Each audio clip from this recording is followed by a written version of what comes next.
All right, I think we're recording. Amazing. Okay, here we go. Hello, friends. This is Steve Bechtel, and welcome to the Nugget Podcast. Today, I'm really happy to have my good friend Stephen Dimmitt with me, and I don't even know what we're gonna talk about. Okay, I'm good. I got it on this end, so. Incredible. How you doing? Good. Man, it is super crazy here. Yeah? The 1st of January is always busy at every gym, but then, getting the kids back in school and everything else has been really wacky. So the last couple of days have been really, really busy. So, and you're in Boulder, or are you headed out already? I just left this morning. Yeah, I'm in Colorado Springs briefly, just to touch base with a friend, and then I think I'm going to head to Waco. Nice. Oh, man. Yeah. I'm envious.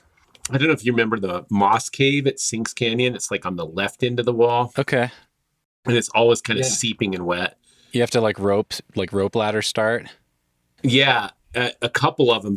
Some of them come all the way to the ground. Usually, though, the rope ladder starts are because the rock's real wet at the bottom, but the cave's really dry. And it hasn't been dry in a long time. And so there's a bunch of these pretty good routes that are in condition. They haven't been in condition like 3-4 years. And so where normally we'd kind of be taking it easy, maybe training, doing some bouldering or something this time of year, everybody's like trying to like get these things done while they're dry. And so it's like this whole crazy, like wearing the puffy pants and, whatever else. So, Yeah. Yeah. Do you have to clean the entire route like it was a new route, basically? Yeah, it gets, a lot of those are, they just have this thick moss on it. So it is like up there with the big, nylon brush. Mm-hmm. But they're good and dry right now, which is really nice. Awesome. So, yeah. All right. So what do we got? We're doing a follow-up today. Yeah. That we should have done it earlier because I can't even remember what we talked about last night. It's okay. It doesn't have to tie into our conversation. And it's funny, I'm just batting a couple emails back and forth with you. I already have way more things on the list here than we can possibly even talk about. So with you, there's always too many interesting things to cover. I read your newsletter this morning, though, and I thought that might be a good place to start, given that it's a new year. A lot of people have resolutions and are thinking about goals for the coming year. Yeah. And it was really interesting. I really enjoyed the article and, hearing how you've simplified things even further than before. I know you're a huge fan of keeping things simple so people can comply. But yeah, some of the kind of rules of thumb that you laid out in there were really interesting. Yeah. Well, it's interesting, Stephen, because I've been in the cycle of goal setting and people trying to get fit for a long time. I've been in the weight room culture for 25, 30 years of people coming through the door of the gym. Like just today, the last couple of days, people are coming in. They're like, I'm here to sign up, and we're like, okay, well, we have this. Why don't you try 1 month membership? They're like, no way, I'm going for the whole year. There's hope, right? We have this hope of performance. Or you've probably done the same thing I've done, where you've written down these like crazy tick lists for next year because it's really going to be the year, without ever looking at the data of actually what I did last year. And so if I look at last year and I say I did this many 12Bs, this many 12Cs, this many 12Ds, this many 13As. I on-sited this and I did that. And I try to improve slightly on that. I'm probably going to be very successful. Mm-hmm. But if I'm just like, man, I want to go to, if I write a tick list out for Seus, it's just like every cool route I've ever heard of there. And no person could possibly do all those routes in my 10-day trip. And so that happens with people's resolutions. They have, they over expect their performance and they under expect their dedication to that performance. And so with this newsletter, I talked mostly, I guess the first thing was talking about these behaviors. And one of the things that we see is people have all these avoidance behaviors. They have these things that they're trying not to do. It's like, all right, I'm going to quit drinking beer, and I'm not going to eat sugar, and I'm not going to, be on Instagram for 4 hours. But those what they call avoidance goals or avoidance behaviors require that we are constantly monitoring that thing. Like if I'm trying not to eat sugar, I'm trying not to eat sugar all day long.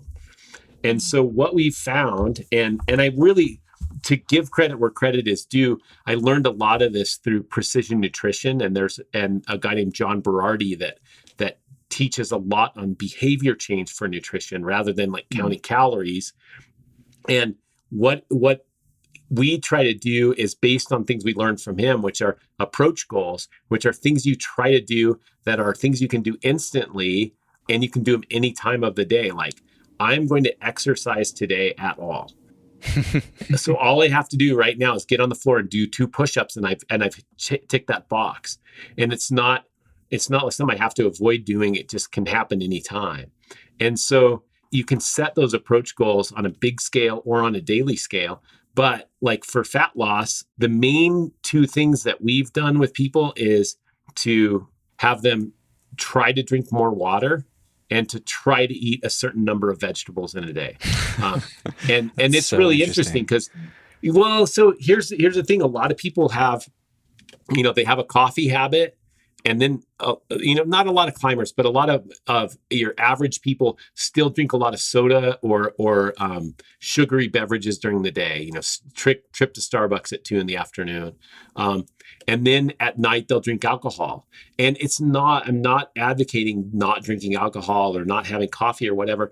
But what ends up is if you drink a lot of these beverages and not a lot of water, which is really easy to do because they're delicious, you end up having, maybe 400, 500, 600 extra calories coming in that you really don't even notice. And that's one of the things that's why drinking calories when you're in a marathon is awesome, because there's no cost of digestion, right? And so they just go right in and they go into the system. But if I'm sitting at my desk and I'm drinking calories and Gatorade and whatever else, then I can get some fat gain there.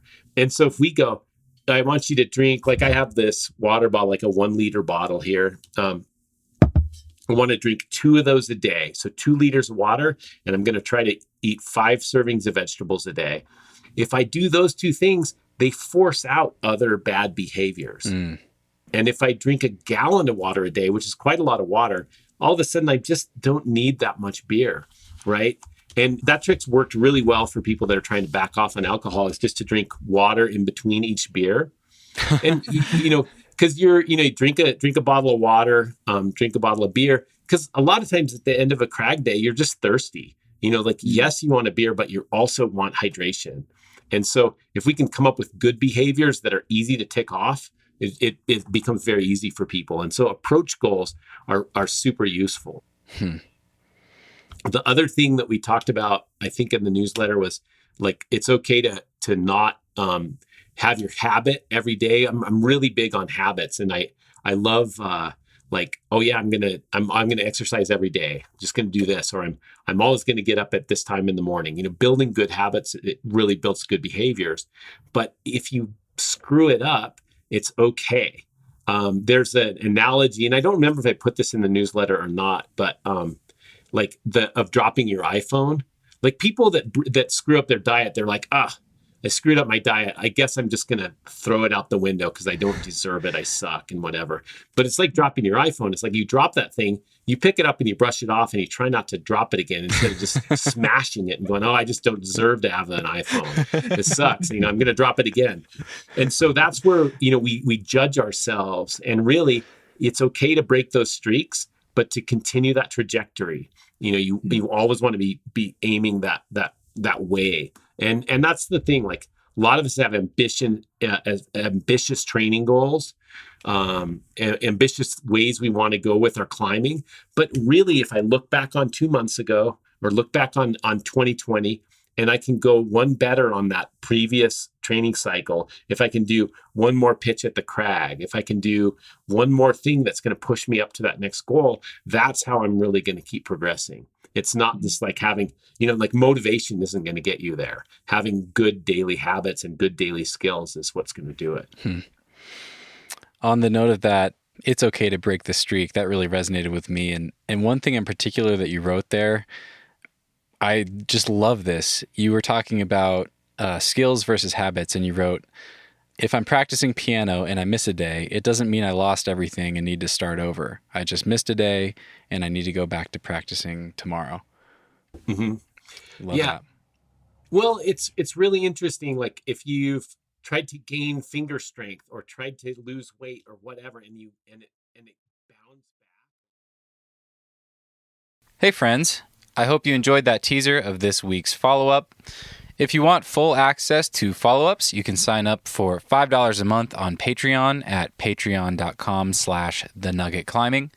Or you can go to thenuggetclimbing.com and click on the support the podcast button at the top.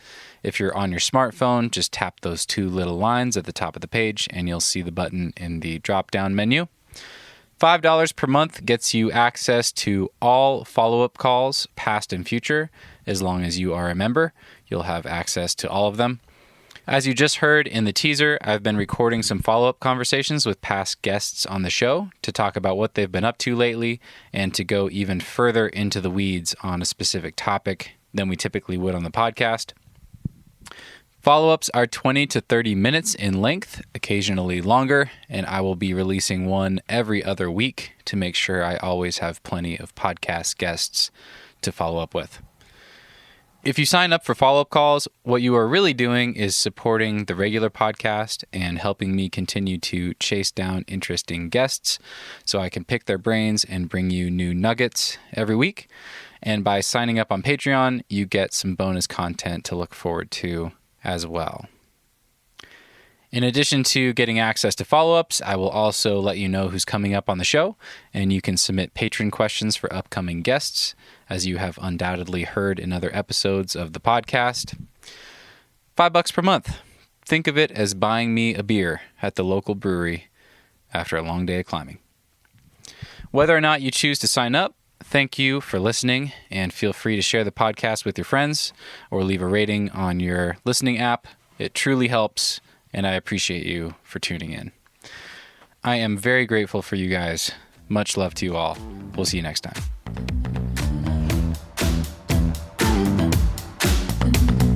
Move with the rhythm. Shake it up, stop when the clock hits 13. Sing 1, 2, 3, 4. Cause no one can do it like we do it, like we do it, like we do it. Cause no one can do it like we do it, like we do it, like we do it. Cause no one can do it like we do it, like we do it, like we do it. Cause no one can do it like we do it, like we do it, like we do it.